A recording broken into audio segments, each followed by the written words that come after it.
L'Elx ha xafat avui per primera vegada la gespa del Díez Iborra. Hem vist Francisco per primera volta amb la roba esportiva i de moment treballant sense fitxatges.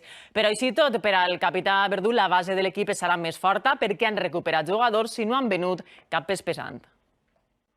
Francisco i l'Elx continuen despertant il·lusió. La prova ha estat la bogeria d'estos xiquets en veure els seus ídols després de les proves mèdiques. Avui és el tercer dia de pretemporada i primer al Díez Iborra. Rocco ha gaudit de permís per paternitat i han entrenat al marge Mojica i Verdú, que ha treballat de valent este estiu per a recuperar-se d'una lesió. Al final he estado prácticamente todos los días trabajando, haciendo entrenamientos marcados por el redactador. Y creo que me viene bien para llegar en condiciones.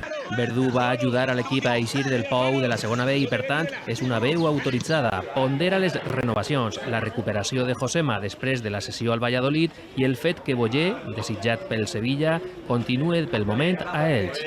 El primer año en primera, a falta de una semana para empezar, fuimos a jugar al Camp Nou con 10 jugadores del primer equipo y no nos encontramos en esa situación, ni mucho menos.